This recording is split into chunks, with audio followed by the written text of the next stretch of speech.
Good morning and Happy New Year here at History Happy New with Year. R&R. Brand new year, brand new open. Thank you very much to Loki's Mornings of Mischief for putting that together for us. Thank you very much. That's greatly appreciated. It is a wonderful way to start a new year with a bang. All right, so how are you doing this morning, Jeff? Pretty good. How are you doing, Robert? Not too bad. So right before we bring up our guest, I'm going to take a swing through chat, which is rather active this morning. We have James Freeman. Freeman. Yeah, my brain is gone. Furman. Okay, there we go. I'll get it right eventually. Mrs. Canuck, of course. Good morning, my love. Mike Shriver. Some dude named Professional Brainy Specs. Mike Shriver. Jordan. And John DeMarco, welcome. Who else here? Bird of Prey 5, Kaplaw. Salty Trekker, Kaplaw. Haha. Good morning, sir. Thomas Potts. That'll start a war. You couldn't resist, could you? No, couldn't. The Random Menace, welcome, sir. He's been on this channel a few times. Welcome. Dave G. Sound, welcome. And I think I got everybody. Yep. All right. So with that, the reason we're here today, and he's got no pressure on him at all. You know, the original co-star to this show used to work on aircraft carriers.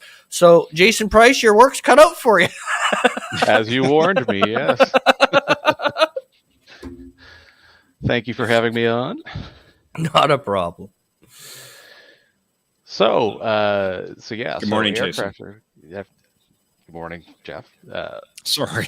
Yeah, I'm just going to babble a little bit because, you know, even though I've been on hours and hours of live streams now, this is a new one. So, hey, I'll trip up a little bit.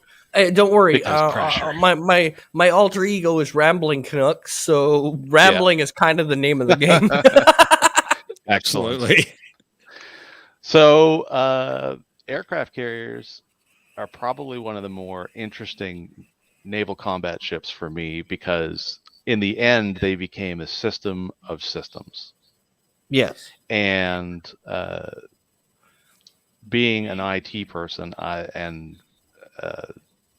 not just simply one particular category of IT, I have worked with a system of systems. So I'm very interested in things that are, you know, overly complicated. And one of the more interesting aspects of aircraft carriers from a historical perspective is how quickly they evolved into what you might dare call their final form today in the form of the Nimitz and the Ford class. And that is because when you look at naval combat, once true projectiles were available and not just simply strap a catapult onto, you know, something that might float or not. People like when people say battleships, they think, especially in particular, they think Dreadnought, World War I, World War II, and of course HMS Dreadnought forward. In reality, or the old ship of the line, 20 gun monstrosity that used to sail the oceans. Exactly, and in particular, that is really where battleships effectively all were. I mean, you could class them out and have frigates and corvettes and corsairs, depending on the number of masts and or size and gun count. But effectively, they were all gunships. Yeah, and the whole idea was to get more better guns and get them onto ships in a way in which it was useful for naval combat. And it took about 500 years to reach its final evolution effectively with the all big gun ships of World War I. And World War II. And then World War II actually was kind of weird because in the interwar years with aircraft growing out, you started seeing the conversion of a lot of battleships to include a tremendous amount of anti-aircraft weaponry. Yes. And then in World War II, they all basically turned into gigantic picket ships that happened to bombard shores. Yes. Because there were very few conflicts where battleships actually met one-on-one. Yeah, you never got an Iowa in the Yamamoto.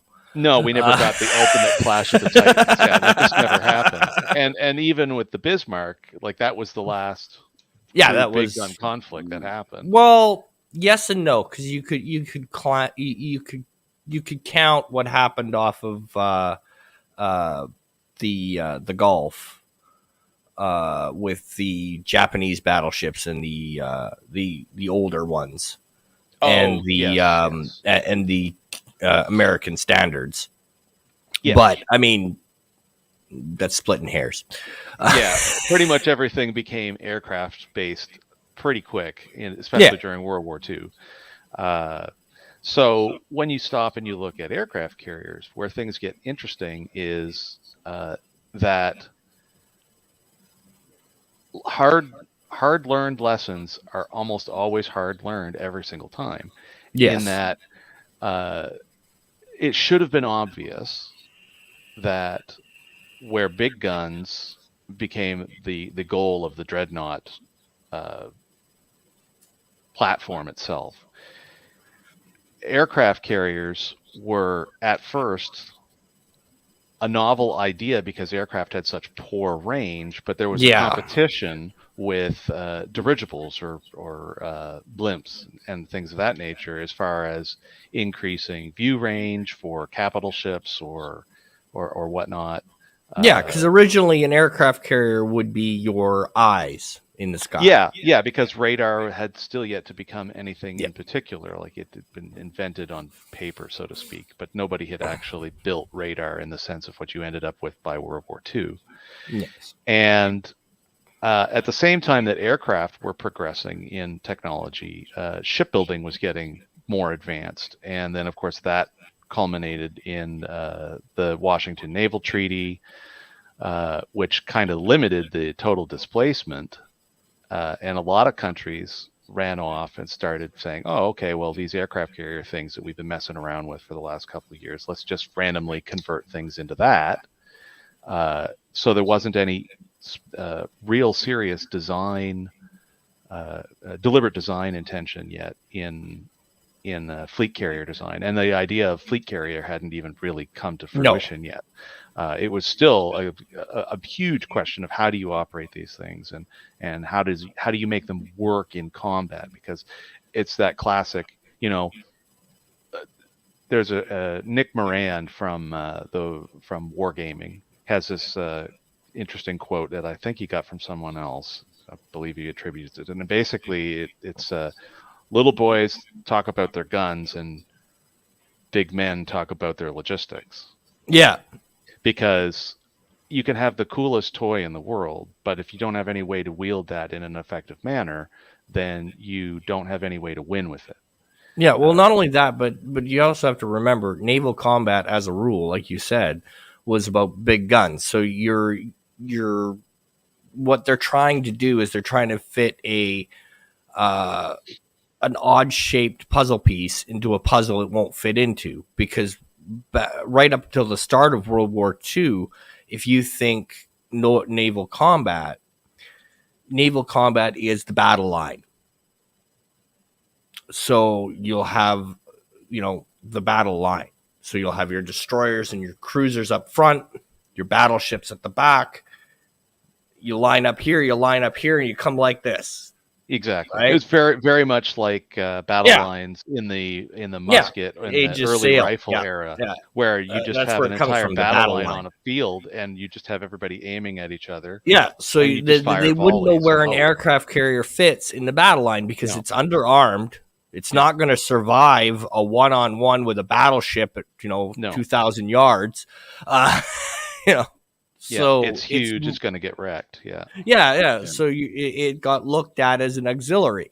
Yeah, and from there, I think what's kind of funny is you had a few instances of different people seeing what the future was going to really look like, and in particular, you had Billy Mitchell, who was absolutely convinced that aircraft were going to make battleships go the way of the dodo. And then you had the famous, or some people, especially from the Navy perspective, before aircraft carriers were accepted, you had the famous or infamous incident where they bombed a captured German dreadnought with small aircraft. And of course, the criticism was that the battleship wasn't moving and made it an easy target, and there was no one shooting back from it.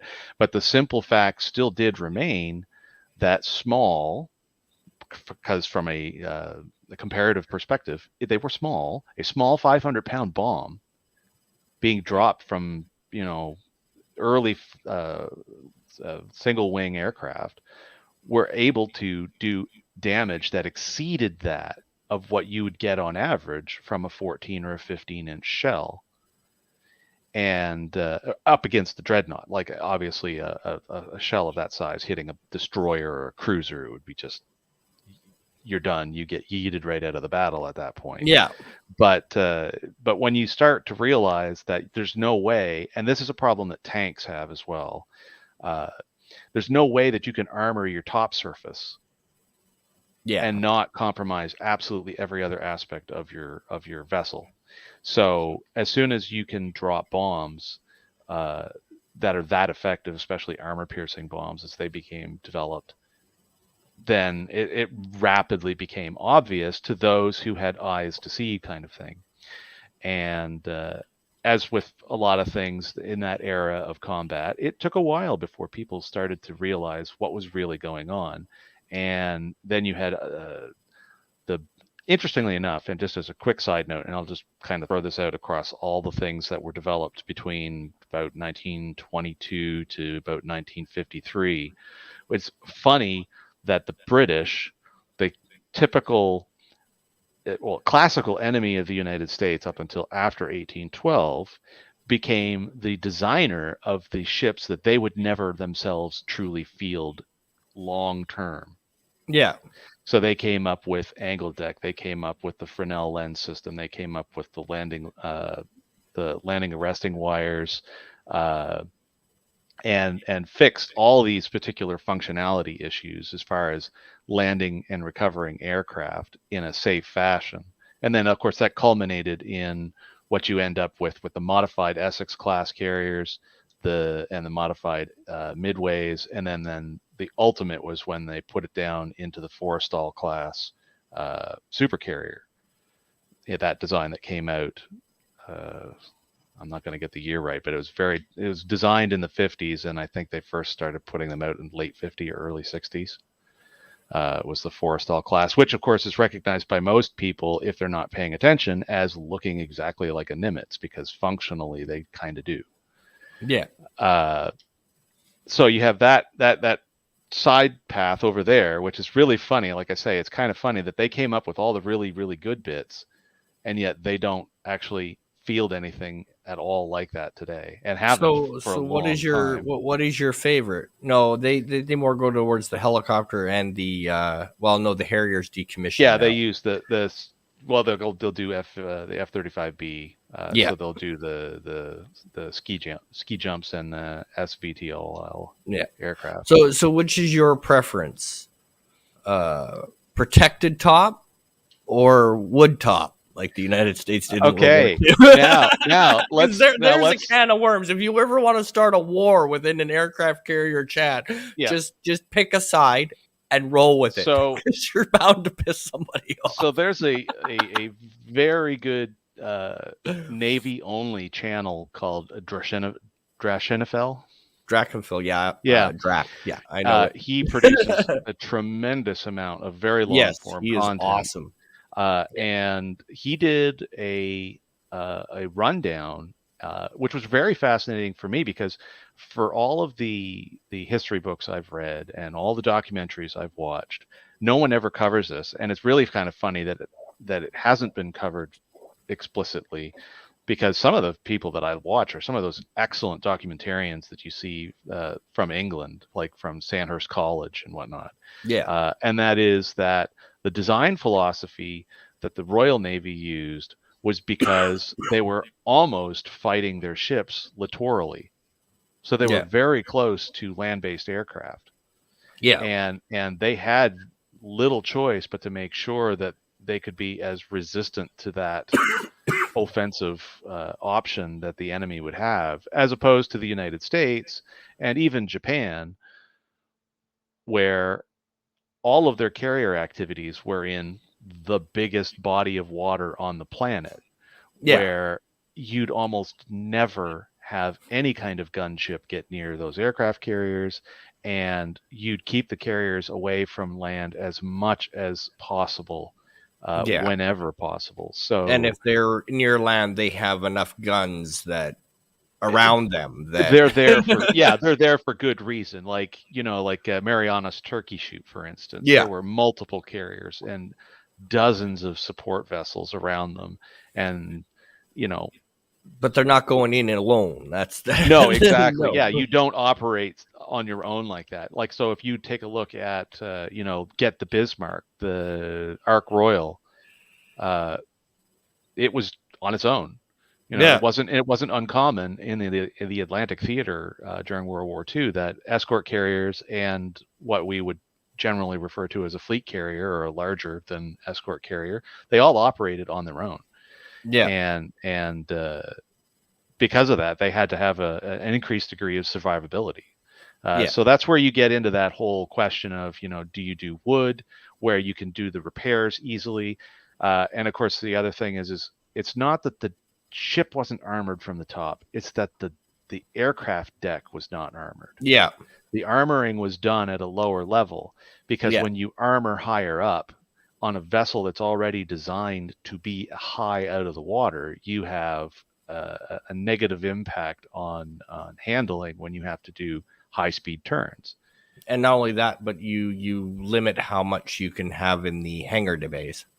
Yes, yeah, exactly. Yeah. So when you push your armor a little bit lower and you make sure you have good damage control, then things become a whole lot less of an issue in the Pacific theater. Like, I don't know that I would have been wanting to run Langleys or Essexes or anything like that in the Atlantic if the Germans still had an Air Force with teeth.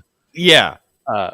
But, I still think that they probably would have performed a lot better than what a lot of people like to try to say is, it's not an armored flight deck, so you're going to get your ship destroyed instantly and you'll be out of the game. I was like, no. Yeah, well, that's not how this works. To mention is the two Iowas on either side, Exactly. Exactly. Yeah.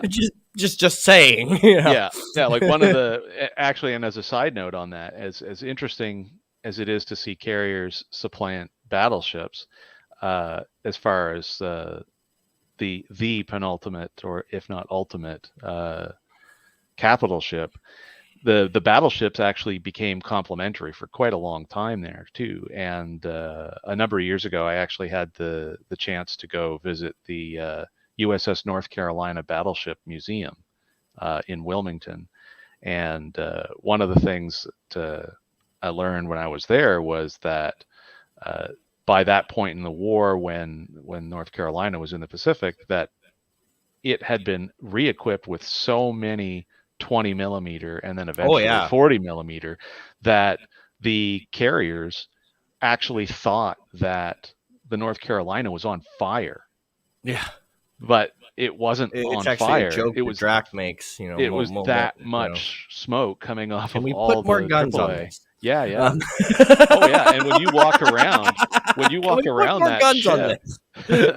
it's crazy. There's 20 millimeters still all over the deck for manual use that they still have on the museum ship, and that's when you start to realize that somebody somewhere in aircraft carrier design was cluing in, and in fleet battle logistics were realizing that the carrier really should only have to defend itself as an absolute last ditch effort. And that's where you see again one of these progressions in design philosophy where all of the large fleet carriers were still getting 5-inch gun turrets installed on them, either fore and or aft of the tower. And when you get to the first supercarrier design with the U.S., they delete them completely, and the Forrestal class does not have large 5-inch guns. No, and they start switching down towards either 20 or 40. 50 cals, of course, are just everywhere because Ma Deuce is such a versatile weapon system that you can't have anything without that if you're flying the American flag. Yeah. Like that's just like a prerequisite. Yeah. And from there, you see a huge push towards carrier fleet operations because of all of their experiences that they had in World War II. And although I would never call a modern Nimitz supercarrier toothless, but the fact remains that you never send a carrier out without its standard cruising escort, which at a minimum includes 2 destroyers. And most people don't realize this, but typically also includes a nuclear attack submarine. Yeah. Whether it's an LA or one of the few Seawolves or one of the newer Virginias, there's almost always an attack submarine attached to the flotilla. And then, of course, when they go to full battle group size, there's a whole lot more. There's typically multiple, well beyond 2 destroyers. Typically, there's a cruiser involved. And at that point, they may double up and have 2 submarines. And of course, the submarine aspect, as far as the carrier composition, only became a thing once they figured out how to make subs go faster. Because fleet submarines in World War II were always operated detached from absolutely everything. Yeah, because the only time they had any speed is on the surface, and that wholly defeats your entire purpose of your submarine. Exactly. Yeah. And beyond all of that, all of the trappings that we've kind of danced around, that one element, to go back to the discussion that I first started out with, the big guns, how do you get these things into action and actually use them competently? When they've realized, and by they, I mean air forces, navies, and armies, realized that aircraft were pretty much, other than the final security aspect of having to have boots on the ground, aircraft are beyond the most dominant form of combat sphere control. Yeah, well, not only that, but I mean, once radar progressed enough and sonar, et cetera, it became more feasible to have the aircraft carrier. Yes, yeah, and all of that, and this is why it's kind of funny. It's one of those extremely serendipitous things. All of that came together in less than 100 years, less than 50 years. Because you can put a good argument that just before they started designing the Forrestal class, they had basically worked out everything in well less than 50 years. Yeah. Whereas big gun battleships, you could put an argument, was a 500-year endeavor. Yeah. So it's really interesting to see how when things start to accelerate in design and implementation, they really start to accelerate. Yeah, and the war had a big thing to do with that. And yeah, necessity tends to push things really hard, for sure. But the more interesting thing that I get a kick out of now in the history, but of the now for aircraft carriers, is that people still look at these things as these huge set pieces that no one wants to lose. Because there are other countries that do operate aircraft carriers that are not cheap. There's just no question that even if they're not nuclear, these things are not cheap. There's a huge amount of capital investment. Yes. Because you're not just talking about a flat top. Because every time you build a flat top, you're also building out. So in the U.S. Navy, a carrier air wing is a VFA. So you've got at least 2 VFAs attached to every carrier because you've got a set of them on land and they're either chilling on ROR or they're training, and then you've got the active VFA sitting on the carrier, going out, doing its standard cap, doing its any kind of combat that might be required, and then they rotate out every time they bring the carrier back to port. Yeah. So you're talking about the cost of the aircraft carrier, the cost of 2 fleets of aircraft. So there's a minimum of 200 aircraft, basically, you're looking at that go along with that for a modern American supercarrier. And even if you scale that down and you look at, say, like the I think it's the new carriers are the Queen Elizabeth class for the British. For the British, so you're still looking at 30 to 40 aircraft per air wing as they are operating their carriers.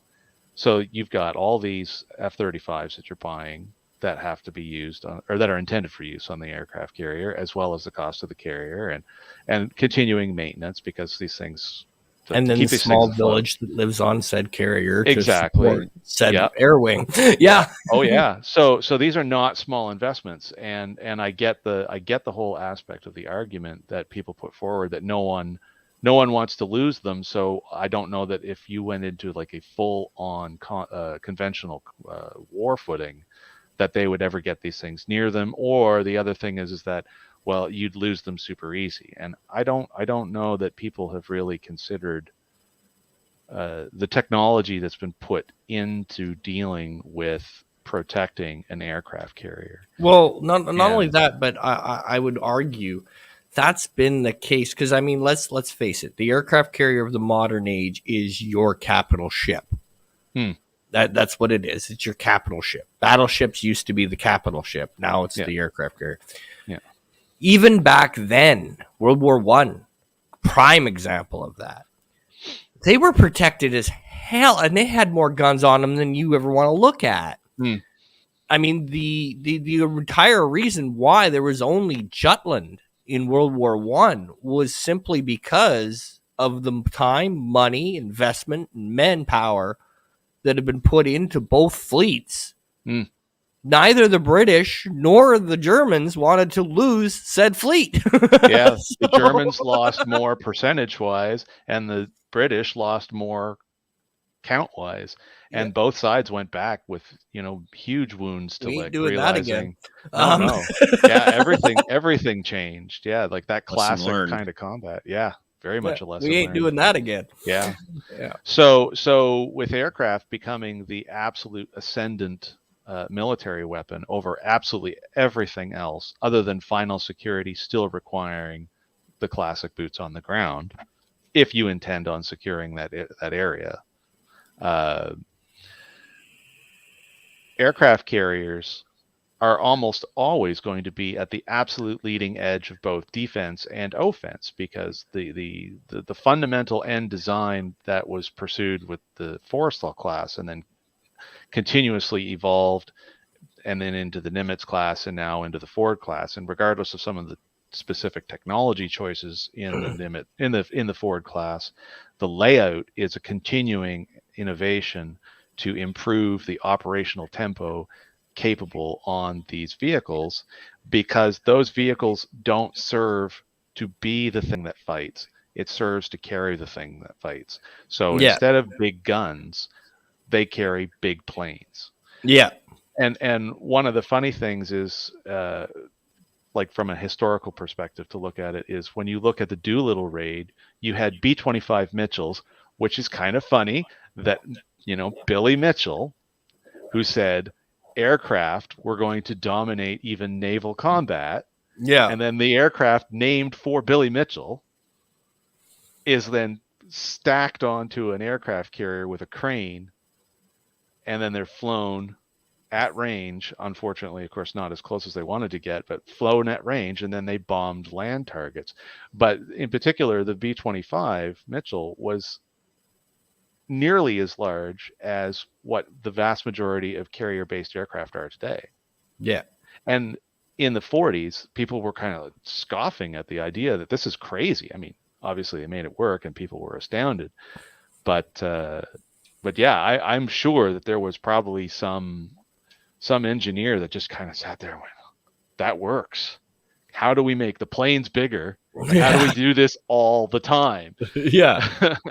And then, of course, the jet age kicks in, and then a lot of this stuff actually becomes an absolute opportunity to implement on the carrier systems. And really, if you want to call it anything, it's a carrier system, because the carrier never operates independent of anything else. No. Even within other navies, they all know that you've got to have escort vessels with them, whether they have enough money to have subs with them all the time or not. Surface vessels that go along with. for multiple reasons. One of the things, of course, is pilot recovery. Like, a lot of people don't realize that you have to have escort vessels trailing behind the aircraft carrier, because if you have a donk and a plane has to ditch or hits the carrier deck and then he ejects or whatever, the carrier can't stop. It's like, see you in 3 miles. Yeah.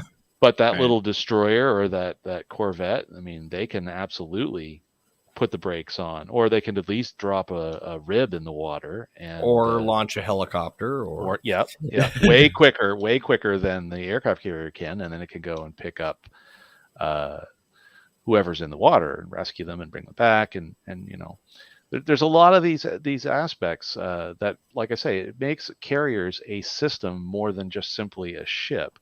And because of that, there's so much investment around the periphery that people don't realize, including the fact that the aircraft themselves act as a significant component of defense as well as offense. Yeah. That you can actually see the panic in the Soviet Union's era in the fact that they designed entire classes of submarines that were effectively suicide ships. Yeah. So, submarines like the Kursk, for instance, which were designed exclusively to try to sneak up and then dump a phenomenal amount of cruise missiles at a carrier battle group and then hope for the best. Yeah.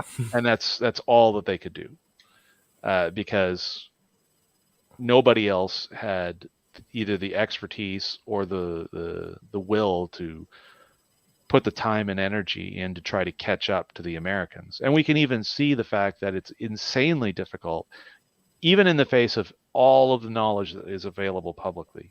You'd think that the Chinese, with what they're up to right now, would catch up, and they're not.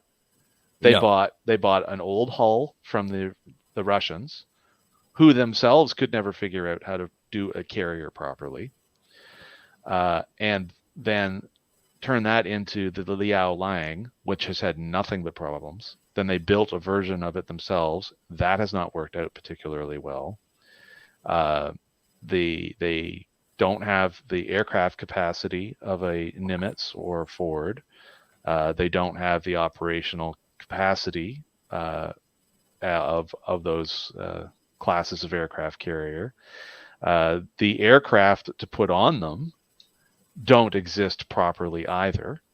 And I can actually go back and say too that even within naval aviation, there's been mistakes made as far as design choices are concerned, where you want to make sure that your aircraft count on the aircraft carrier is not compromised by oversized aircraft. And you get into situations in the 60s and early 70s where, although generally a robust aircraft, the F-4 Phantom became the one plane to rule them all, kind of like what they're doing with the F-35 right now. But the F-4 Phantom was huge.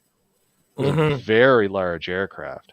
And even though they made a version for the Navy that had wingtips that would fold up a little bit, they only folded up a little bit. And even with the introduction of a fleet defense aircraft like the F-14, although a terrific aircraft and probably one of the best looking aircraft ever built, was an enormous machine. I remember the first time I actually got to see an F-14 in person, and then it's one thing to sit there and read the specifications on a piece of paper, but when you stand beside an F-14 and then walk around it, and then you realize just how absolutely huge this thing is. Like an F-14, if you had to draw a rectangle around an F-14, is basically bigger than the footprint of pretty much everybody's house. Yeah, and you just sit there and go, how many did you say there was on this thing? Yeah. So you run into the situation where you have the aircraft counts jumping and falling over the years, where they realize, this composition works better for this, or this composition works better for that. And now, as has been a point that's been brought up in documentaries as well, for those people who defend aircraft carriers' continued existence, as long as the evolution of the aircraft intended for the carrier continues to be handled in a way that focuses on what the end goal is, so the combat goal. Yeah. At that point, it would be the tactical aspect. Then it will continue to serve the strategic aspect of the carrier battle group. So even though the F-18 was a bit of a mess, the F-18 still ended up being a reasonably good option because it was a Navy-focused, do all the things aircraft platform, which then was finally implemented as it probably should have been, if you had a magic time machine, in the Super Hornet, to the degree that the Super Hornets can do mid-air refueling, standard combat air control, as well as electronic warfare. So if you look at if you look in the late 70s and the early 80s, or if you just go and fire up the movie Top Gun, and you'll notice that the aircraft composition on the Enterprise is very varied. So you've got tandem seating, seated aircraft like the Intruders that were at that point in time were starting to come offline. But you had A4 Skyhawks, you had the Intruders, you had the F-14s,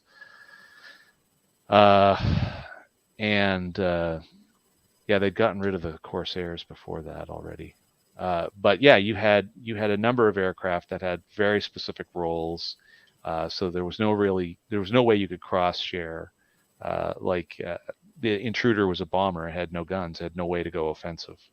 Yeah. Whereas if you've got an F-18, now you can send a F-18 to do the thing of which, where if you want the course, or if you wanted the Intruder to come back, you should be also sending along an F-14 or an F-4 Phantom. But now you just send a F-18. Yeah.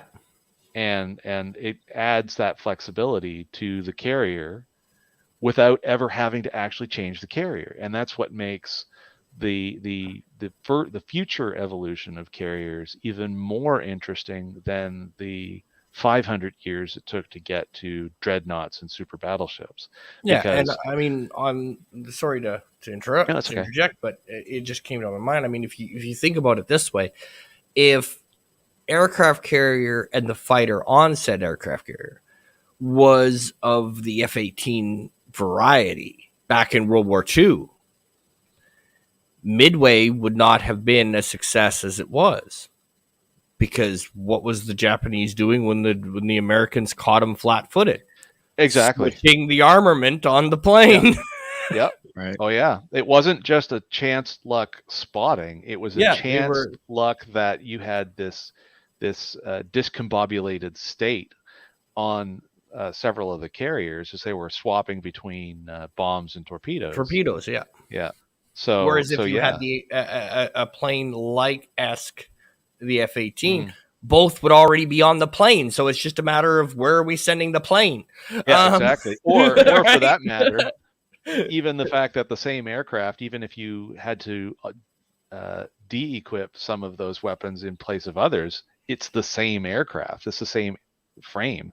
Yeah. Whereas even the Japanese had multiple aircraft types that they were using to get the same job done, just like the United States. Torpedo bomber versus fighter. Exactly. So your fighter was not your torpedo bomber. Yeah, very much. And they didn't have as many zeros as we like to think. But anyway. Yeah. So it really does, when you think about the impact of all these types of decisions, it really does change things significantly. And as you know, you and I being Canadians, and our country has a quickly diminishing fleet of F-18s. Yes. Even when Canada had all of its F-18s, because of the way you rotate air wings on a U.S. carrier, we didn't even have enough F-18s to equip one aircraft carrier. No. Our total purchase was 138, if I remember correctly. So that doesn't even actually constitute the two air wings that you'd attach to the one carrier. Yeah, but I And mean, to be fair, I mean, it was two different. No, but the point being as to why aircraft carriers are just such a powerful weapon is because, well, any one aircraft carrier that the U.S. fields is running an air force, quote unquote, equivalent to most nations. Yeah, basically almost every nation. Oh, excuse me. Only when you get into the much larger nations like the UK or the Russia or China, where they actually have significant aircraft, then it starts to, obviously that's not a thing, but yeah, basically everybody else is like, yeah, the United States shows up with one aircraft carrier and they just dwarfed your Air Force. Yeah. And their operational tempo is going to be way beyond what your ground-based aircraft are going to be able to maintain because of just the training that goes into maintaining that tempo. That, and they can move their airfield. You can't. Yeah, exactly. They can move their airfield if they don't like that. You know where they are. Yeah. Oh, it's like, oh, you were shooting at me here. Well, we'll move over there. Yeah. It's kind of like with the discussion of, carrier killer weapons. It's like, well, that's great as long as you know for sure the aircraft carrier is still going to be there. Yeah. Because, I mean, we know that fleet carriers in World War II were capable of speeds well in excess of 30 knots. We know that the U.S. Government lets it known that their current fleet carriers are 33, 35. It's extremely likely that they'll go a lot faster than that. Yes. Probably even propelled. Well, probably into the 45 or even 50 knots if they absolutely had to. And to those people who might be a little maybe, but I'll tell you what, a lot of the escort vessels are capable of insane speeds that most people don't realize because most of the escort vessels are using cogen systems.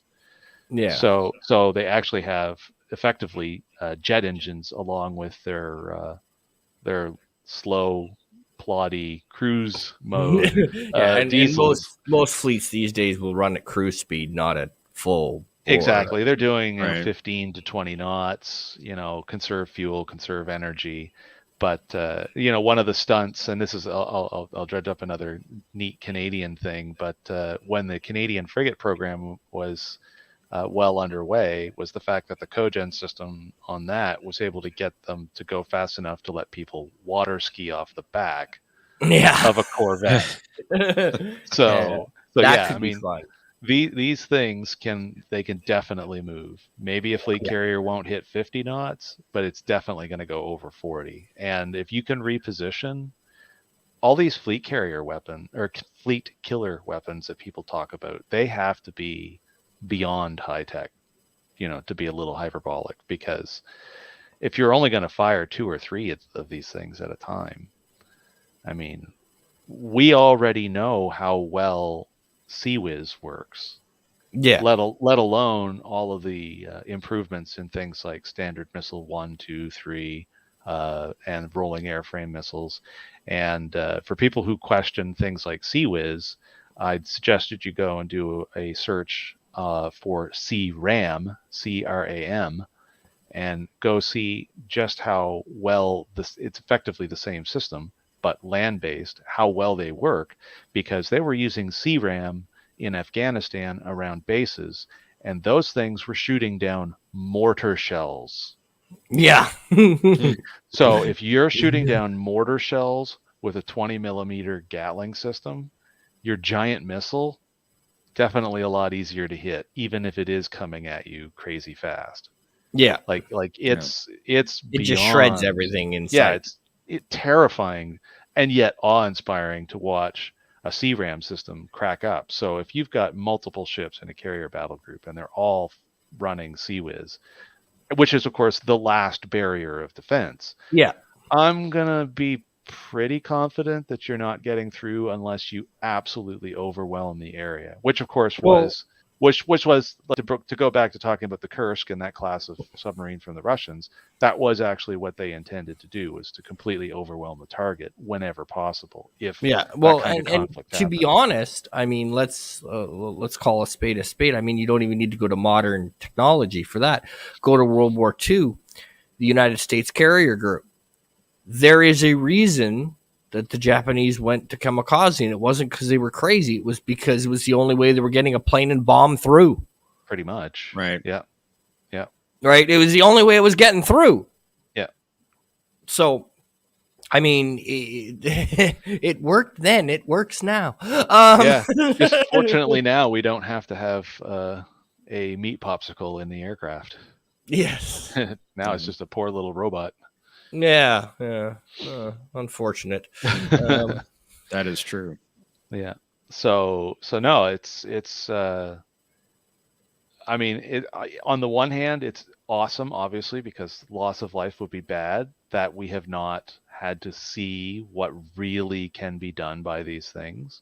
But we've had enough anecdotal incidents where I think as long as carrier battle groups continue to exist, even in the smaller versions of them, whether it's the French carrier or the British carriers or even the Chinese, is that depending on who you're dealing with your particular navy, carriers give an edge that I don't think is going to be exceeded in an incredibly long time. And some of those anecdotal incidents are things like the absolutely tragic accident on the Forrestal, that people thought that they were going to lose the ship, which was during Vietnam. There was a missile fired accidentally into another parked aircraft and started setting off bombs, and they had, thousands of pounds of weapons going off on the Forrestal, and the Forrestal did not sink.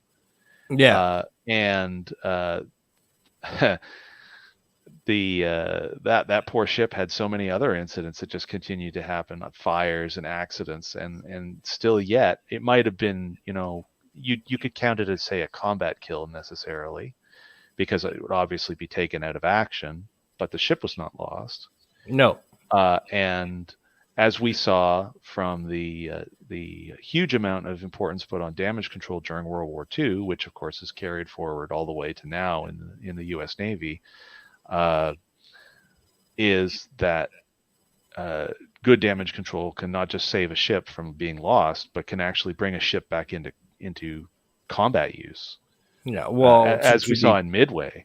Oh, well, not only that, but I mean, to be perfectly frank, I mean, anybody say a World War II aircraft carrier was a vulnerable floating matchstick, all you need to do is go to the USS Enterprise and it'll tell you to hold its beer. Very much. And a really good rundown that Drash did with respect to why did the Japanese constantly lose their carriers so easily was because they did not have good damage control. No, they didn't. No. And I mean, if you have good, competent damage control on any naval vessel, then you greatly reduce the chance of losing the vessel, and you definitely add some degree of chance that you can bring the vessel back into combat condition. If not immediately, then maybe within 24 or 48 hours. And start operating at least at some level of tempo that's useful, and that's a big deal, because even if you had like a modern carrier operating at 50%, that's an enormous amount of strike power. Yeah. I mean, okay, we can't launch planes. Okay, get the cruise missiles ready. Well, I mean, it's like seriously, your escort vessels, they do their thing for as long as they need to, and actually, and the other thing too is, even if you want to talk about specific weapons on the aircraft carrier, at least you still have all your rotor aircraft, so you can still conduct anti-submarine warfare, at least while you're trying to get your fixed-wing aircraft operations back up. So there's options. I mean, there's. And as World War II proved, I mean, let's face it, if you're on a full war footing, there ain't no way a single carrier is operating by itself. No, and we even see that right? in, So in you're going to modern have, combat. your sister carrier's air group over your head Mhm. while you're getting your air group ready. Yeah. So, yeah. Gulf War I, they had 4 Nimitz carriers operating, 2 in the Mediterranean and 2 in the Arabian Sea. So you had one-on-one redundancy everywhere you looked. Yeah. And and that's why I just don't see the doom and gloom view on carrier capital ships like a lot of people do. Like I think a lot of people that are very influenced could be done so by Tom Clancy's book Red Storm Rising, where he proposed that all the really cool weapons were basically burnt up within the first 3 to 6 weeks of combat, and then you drop down to like World War II stuff and then throwing rocks. Yeah. No.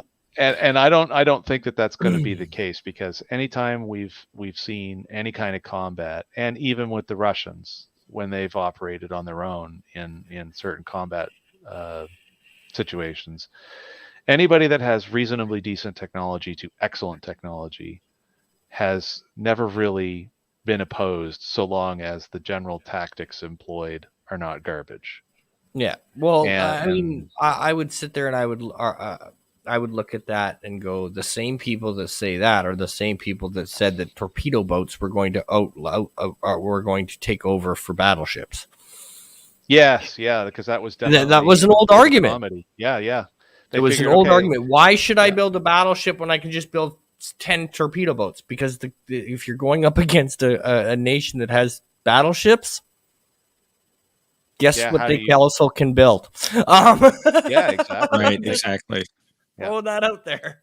And one little torpedo taking out this huge capital ship, that's just as lopsided or asymmetrical as a 500-pound bomb from a small little airplane being able to take out a battleship. So but you have to be able to get that torpedo boat within striking distance. Yes. Mm-hmm. Yeah. And I have yet to see a torpedo boat that can withstand a 16-inch shell. Well, actually, and if you ever want to be entertained at some of the crazy things that the Bofors people in Sweden come up with, is one of their more recent deck gun innovations, which obviously doesn't go on aircraft carriers, but not that you couldn't, but you just generally don't. But this would be a deck gun system for frigates and destroyers. Effectively, they have a shotgun shell mode for one of their shells that they fire. So if you're coming at a large Navy force with soft skin vehicles, like people talk about Iran quite a lot when it comes to Navy combat and the United States, there's a timed fuse, proximity fuse system that Bofors has made that basically will just explode over top of whatever small watercraft and just absolutely shred it to pieces. Yeah. And so yeah, and again, like I say, and the reason why that's important, even though that's not something that you put on a carrier, the carrier system, which is the entire group itself, is armed with things that so few people actually know even exist. And it's not because they're secrets. It's just because, how do you know these things unless you are, a bit of an armchair historian or a weapons nerd, and you want to spend a lot of time trolling the internet, looking to see what new information there is, or watching documentaries on whatever various streaming services now that there are, because there's quite a lot of them, which is very nice to see. Because we lost the History Channel to not exactly the history. Was so, a slow, agonizing death. Yeah, or the Discovery Channel or TLC. They all kind of disappeared into went to reality TV. Yeah. Yeah. So fortunately, there's quite a lot of. So it gets the ratings. Yeah, I know. In the old system, at least. Yeah, that's how that works. So yeah, it's. I don't expect the average person to know. So that's why I kind of chuckle when I see, these big prognostications of, carriers. That's like, they're going to be the next, white elephant. And, you'll lose one, and then no one will ever want to build another one again. I'm like, well, I don't even know that you could lose one, because they took the USS America back in the, was it 05, 06, out for weapons testing, which the USS America was a Forrestal class, and they still have not released any of the information publicly with regards to the results of that weapons test, because the outcomes were used to design the Ford. Yeah. Because even that old of a design was that effective at surviving the torture that they put that hull through, that it was still applicable into the future. Yeah. So if that's how good a Forrestal was, and nobody was on that ship, there was no damage control on board that ship. Imagine how effective a Nimitz or a Ford is if you actually have a crew that can actually fight the ship. Yeah. So yeah, and again, to bring up the issue with the Japanese in World War II, there's a great example of what happens. Japanese don't know how to fight their ship. The ship is lost over things that the U.S. Navy didn't lose carriers for. Yeah. Well, I mean, personally, I mean, will you ever lose a carrier? Probably. Just because, yeah, I mean, they were lost in World War II. You know, within human nature, it is wonderful to say, well, that will never sink, or this will never get destroyed, or this is the unreachable bunker, blah blah blah. If somebody puts enough time and energy into something, it's getting done. It's just a matter of, okay, yeah, great, you sunk one. Here's its 5 sisters, and they're not very happy that you sunk this one. Let alone the rest of the escort right? fleet. That's right. Yeah, the 8 destroyers, 2 attack submarines, cruiser, and anything else that might be still flying. Yeah, you know, is very, very they're not upset amused with you, and they want to have a conversation. Yeah, exactly. Yeah, you know, you know, I don't think I would ever feel secure saying, well, it will, you know, you could go full bore war into this and I'll never lose one. But at the same time, you know, I mean, you just look at battleships, the battleship era. Did they lose them? Yes. I mean, even in the age of sail, the amount of money, time, and resources put into a first ship of the line was enormous. But if they lost one, they weren't, okay, that's it, to hell with that. Yeah, then no one ever stopped making 120 gun sail ships like that. Just, you know, what more. I mean, granted, you may get, okay, we need to figure out what the hell went wrong. And how the hell we can make sure that does not happen again. Well, there's that classic quote even too from World War I after the Battle of Jutland. What's wrong with our battleships? Yeah, what's wrong with our ships today? Yeah, because the design philosophy was just wrong. Well, and they had this nasty little habit of having way too much gunpowder where they shouldn't have had gunpowder. Well, yeah, design philosophy, and then the operations philosophy as well. So you had a defective design and a defective method of use. Yeah, and it just guaranteed that you were going to lose Drac battleships. Covers that way better than I ever could. But he goes quite deep into that. But it's a huge issue that they obviously solved fairly quickly, and then you end up with battleships that by World War II are, and I speak specifically about battleships that were designed after learning the lessons of World War I. So nothing that was put down on paper before they figured out what was going on. Like the Hood, which was never truly a battleship, but more of a very heavy battle cruiser. Yeah. Was still built on World War I style designs. But when you get more towards the just pre-World War II and World War II designs, you can see the robustness of those battle wagons in the fact that one of the other things I learned when I was at the North Carolina Museum was that they actually took a torpedo right towards the bow, and although it blew a hole in the side, the ship was still actually combat effective and able to move at Yeah, because they have a 27 torpedo knots. defense system. Well, it actually, well, not only that would have helped a significant amount, but it actually did cut through into operating spaces within the ship as well. But yet, because of compartmentalization, because of damage control, the ship itself was fated to always be able to survive such a quote unquote small attack. Or if you look at the Bismarck or the Yamato class, the amount of punishment that those classes of battleship took before they were finally sunk was absolutely insane. Yeah. Like pretty much, and I don't know for sure if they've ever nailed it down. So with the Bismarck, the guess is that it was scuttled. Maybe. But the fact still remains that it was going down one way or the other. It was going to go down no matter what. But the fact still remains that the ship took a absolutely ungodly number of hits from 14 and 15, and I don't know if the British were fielding 16 at the time, but definitely 14 and 15-inch shells for like what, a couple of hours almost. Right? Yeah. It's like 45 minutes. I know it was it's a fairly lengthy period of time where it's just an unending barrage of big guns. And then of course everybody that was there was just like, yeah, we're here to sink the Bismarck.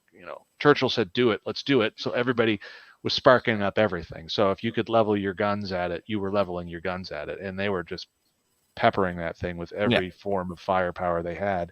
And yet there it floated.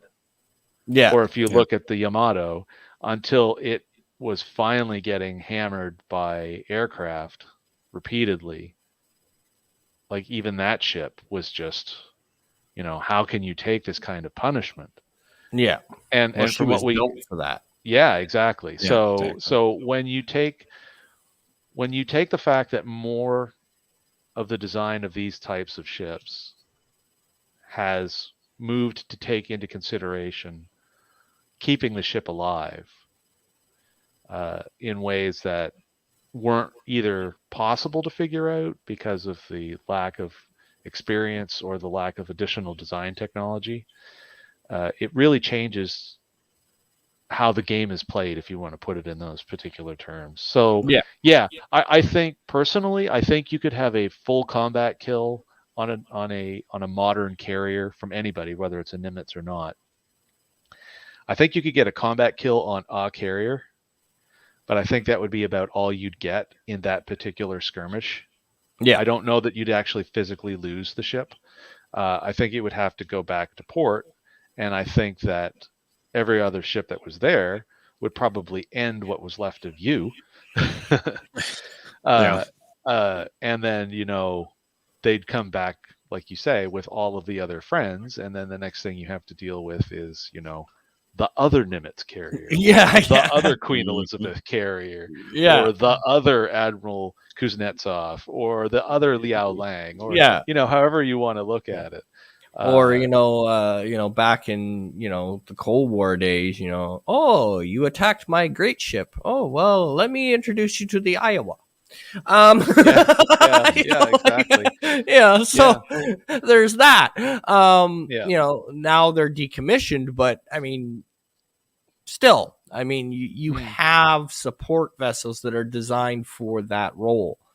And the Arleigh Burke destroyers, they're one of the things I always didn't understand when I was a kid was you'd see a lot of World War II movies, you'd watch a few documentaries, and you'd see these battle wagons of all sizes just peppered with guns everywhere. And then you get into the modern era, and of course, as a kid, I actually was I was up in Goose Bay for part of my childhood, so I was living on a NATO base. Yeah. And so I was exposed to a lot of aircraft, and I had family in Nova Scotia in Halifax area, so I would also be down there to visit, and I'd see the modern warships. And there's a distinct lack of visible weaponry. Yeah. Don't let that fool you. Because whoop your ass 7 times before noon. Your 10,000 ton combat displacement-ish Arleigh Burke, which of course only started coming online in the 90s, but even a Spruance class, which would be in the same general vein as what Arleigh Burke is, but just Arleigh Burkes are better. The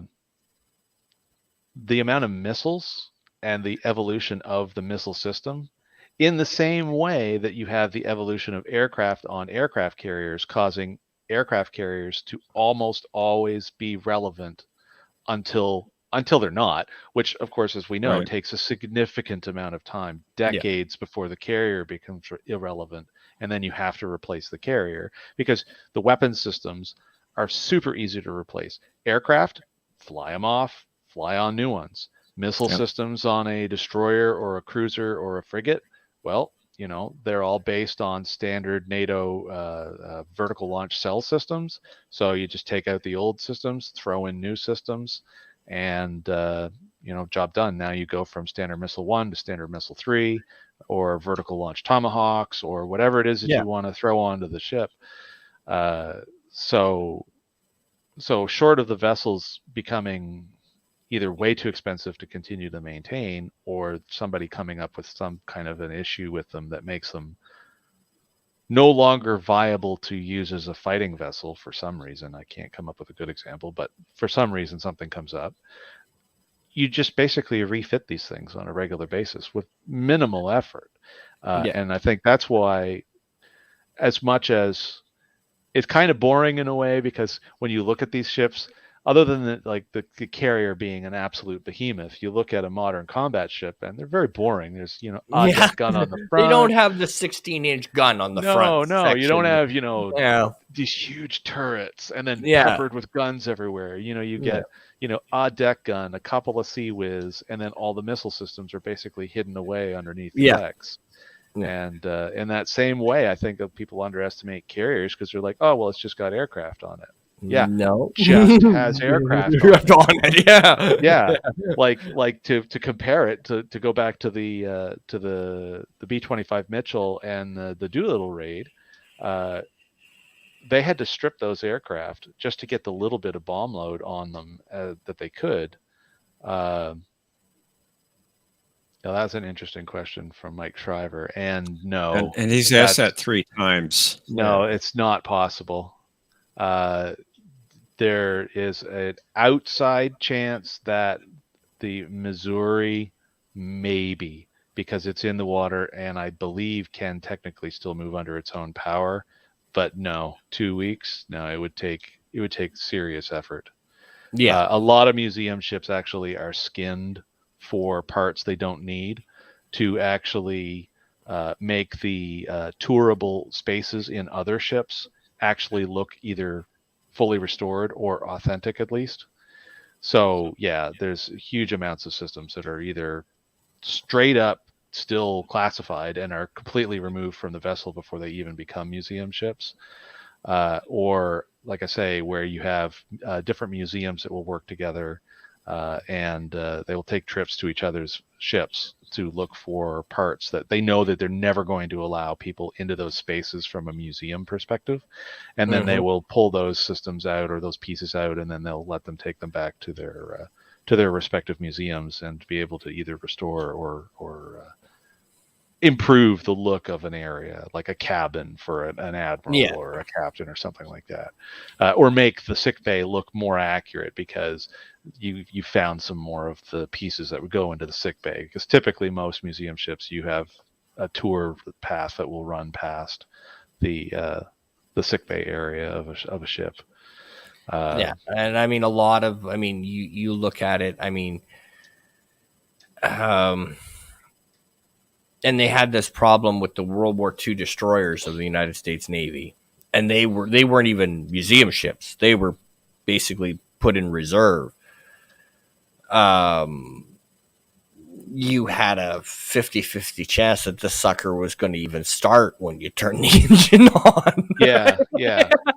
Until there was some serious work done to it.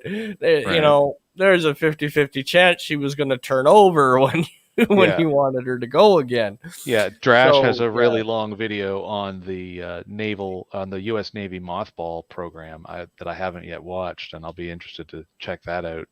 But yeah, I mean, these are enormous vessels that are sitting in salt water. Yeah. So unless and they have seals on shafts, and you've got bilge pump systems that have water paths that are connected to the water that's outside the vessel. So again, the salt water. So you've got corrosion from the ocean. You've got rain that falls on them. The amount of effort it would take to keep a mothball fleet going, let alone go back and deal with a museum ship and try to bring it back to combat readiness. Yeah. No. Most of the guns that are on those ships are already Obsolete. Well, not just obsolete, but they're actually decommissioned permanently. Yeah. Right. So they either have their breech blocks completely welded shut, or their breech blocks are gone. Big guns like the 16s on the North Carolina or the New Jersey or the Iowa or the Missouri, notwithstanding, because gigantic piece of metal. And what are you going to do with a 16-inch gun that you can't do with a Tomahawk? Yeah, exactly. Because, but with that, I think we'll get final thoughts here, and we'll wrap this up. But yeah, so Jeff, I'll kick it to you. Jason. What have you had to think of? You're usually fairly quiet on them. I know you field a lot what comes from the chat, but what's your most interesting thought as far as aircraft carriers and their role both in their birth and in their current use? Well, I just kind of wondered what your expertise was that you know so much about aircraft carriers. Maybe you could tell us a little bit about that. I am a big history junkie, in particular 20th century, and I go out of my way to watch a tremendous amount of documentaries, and I will read anytime a documentary either leaves a hole or says something that doesn't make any sense, to verify what is it that they're on about. Well, obviously, because I haven't been Googling everything I've been talking about, I've got one of those stupid minds that doesn't tend to forget a whole lot. So it kind of makes it handy when you're a big history nut. From an aircraft perspective, the fact that I grew up on a NATO base a part of my life, it kind of has an effect on you because you see a lot of military people around you. My father didn't serve in the military, but we were based out of there for his job. And when you're exposed to that as a small child, especially a boy, it tends to drive an interest in that whole realm. So yeah, I mean, my interest in military hardware extends to tanks and aircraft as well. I just felt it was very appropriate to bring the channel back online and let's talk something Navy for the sake of Richard, but yeah, I mean, really, I mean, any real kind of credential, I'm just a really big armchair historian. I really, really enjoy the subject. I like beating around that ball of, how could the losers have won something if they did something different? Oh, that's interesting. I really like to look at that because it also drives you to have to think about what did the winners do right? Yeah. And why did what the winners do right work so well? Yeah. And did they just get lucky? Yeah. It sounds like you could be a guest on What If on Robert's other channel. Yeah. That's the one show Doom won't let me have on this one. But with that, before we go, I want to thank Jason Price for joining us this morning. Thank you for coming on. We'll need to have you back. Absolutely, for sure. And we'll talk some more. There's some really interesting things that have kind of popped up in my head, but that's just because me and history, my brain goes all over the place, especially Canadian history. We could have some fun with that. Oh yes, yeah. We could talk about how the Merchant Marine were nuts because they decided, what do you mean the Corvette has no guns? We'll go anyway. Hell with it. Just give me you can educate us poor Americans.